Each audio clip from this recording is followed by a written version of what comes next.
I just wanted to move on a little bit to Ten Hag's squad that he's left here, and some of the comments that Sir Jim Ratcliffe made about the squad, sort of suggesting that in a roundabout way, it's not good enough. And it's not, is it? No, not in terms of challenging for Premier League titles and maybe even for getting back in the top four. You know, you look at the Tottenham squad, brilliant win for them against Aston Villa today. They're in a position where they can afford to start leaving out James Maddison.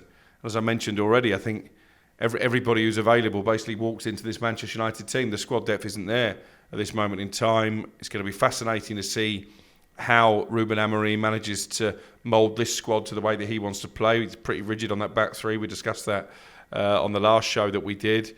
I think Mazraoui can certainly play as a wing-back. I'm still a little bit concerned about Dallow's form. His form's been really bad, hasn't it? Nowhere near the player that he was previously. But again, he should have the skill sets to play as a wing-back. We're yet to see Lenny Yoro. I think it's going to be a really exciting young talent. So there is a little bit of quality there.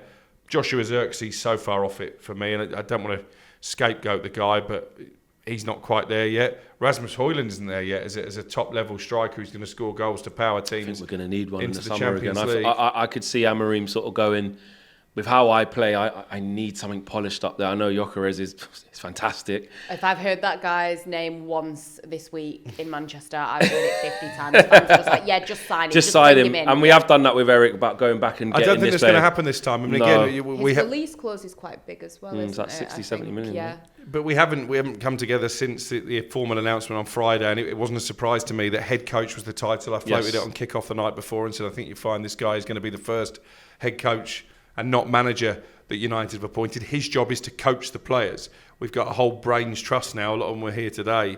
We're going to recruit players. So I don't think it's a give me that because we've got the sporting manager, suddenly their star striker is going to follow him to Old Trafford. In fact, I think it's probably less likely to happen because the club want to come away from letting managers sign the players. But having said that, just with him in particular though, he is what I ain't gonna lie. You know when you just go, let me see what he's been doing though. Let me look at some of he's pretty complete, mate. I think Marcus Rashford might have a problem. 3-4-3. Ugarte's going to play. And again, I think he did okay today. He got himself booked early on, which meant that he had to play within himself. Well, he is. Kobbie Mainoo's got to play alongside him for me when he's fit. I think that's the midfield moving forward. Rashford's not going to play as a wing-back. He's not disciplined enough. You need a central striker through the middle. I think Garnacho, of the wide players, is the one who deserves his place in the team. So where does Bruno Fernandes play? Wouldn't surprise me if he plays out on the left. And therefore Rashford's got to shore out on the right. How do you see it? I would tend to agree. I think when you look at Marcus Rashford, I don't see him capable of, like you say, being able to... That was the first thing that we talked about. The players that are going to need to do a lot more running. And Marcus Rashford and Bruno Fernandes were the two names that popped up immediately. Rashford, I'm a little bit worried for. We've been toying with this idea of how long is he going to be at the club. Could this end up being curtains for him? The one thing that I will say about this manager is that he seems to be able to develop players to a point where good business is able to be done with them. You look at an Ugarte, you look at a Pedro Porro, you look at João Paulinho. He's able to get these players to a level and move them on. And I'm not just saying Marcus Rashford, I'm looking at your Christian Eriksen's, I'm looking at, I don't know, maybe your Mason Mount, I don't know, but will he be able to kind of get enough? I know, I did the other day as well. Literally just forget you know, could he maybe do enough with these players to move them on in a respectful way? But Rashford, for me, I don't see how he slots in. I agree with Bruno Fernandes. I'm not too sure. I think that he has the capabilities, though, that if he does need to adapt in a certain way, I feel like he can do it. Not as sure with Rashford. I think Zirkzee, a fan called it outside at full time. Maybe there just needs to be a quick turnaround thing where he maybe needs to go in the summer. Straight away. Don't even waste time. Or in January, because this simply isn't working, and we've spoken about it for weeks.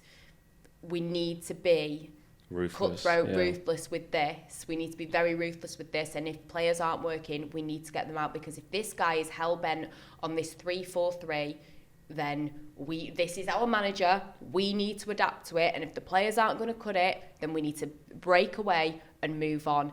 But Rasmus Hojlund, for me, I'm praying that there's a player in there. I'm praying that this manager can come in and do something with him, because when he came in, there was so much excitement about the potential that this kid's got. He's got the raw materials, I think. Yeah, and I don't want to kind of give up on him the way I've given up on some of the other players. So I'm really hoping that by January we're going to have seen some improvement. I think when we play such bad football and we've been so poorly coached and we create such little chances, it's difficult. Chances this season, though. Even today, there were but three you see, or four big chances. But for the 9, like for the striker, like absolutely, because we've missed the most amount of big chances. But you see, like Hojlund's Hojlund, not really like a I chance. never really see him like. You see other strikers for other teams, it's like their striker gets the ball a lot, or they get shots, or if they get one shot and they miss it, or it gets blocked, you go, don't worry, head up, there'll be another chance along in a minute. His only touch in the box was the penalty situation, I think, pretty much. Yeah, I mean, he played a cross-field ball that Rashford stepped over it, then it went to Garnacho at the back, then he had the left-footed shot, then he had a couple of moments in transition that he was a little bit held onto the ball too long. But my thing with Hojlund is that I think when he's had a little bit of service or had the ball in around them areas, you've seen back end of last season, goals against Newcastle, Brighton, shift it, West Ham, shift it onto his right foot, bang, cross goal. Like, he has something there, but we don't seem to get him into positions whereby he can focus on just being that. He's more putting him into positions where the ball's up in the air, he's got to back in, he's got to fight defenders, a bit isolated, and he needs to get better at that too.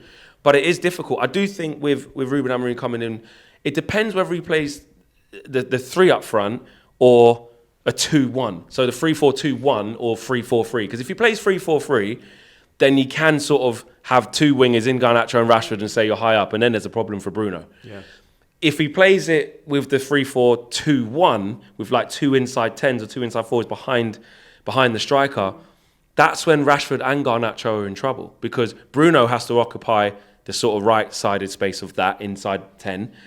And that left side one, it's like, that's where it's open interpretation, because it's like, both Garnacho and Rashford aren't naturally those types of players. No. They are high and wide wingers who want to see the grass, who want to see the goal and get at their man. So this is why Ruben Amorim has a real big problem on his hands. But this is a football club historically have always played with wingers. Exactly. You know, we grew up on people like Andrei Kanchelskis and Ryan Giggs terrorising defenders. Cristiano Ronaldo was a winger for this club. So, yeah, it would go against United's traditions if he did play those 2 number 10s and completely got rid of the width. But Garnacho's a player who I think under the right tutelage can really improve. He was frustrating today. Very. Yeah. Twice he got himself caught in offside positions that he didn't need to. And just selfish at times.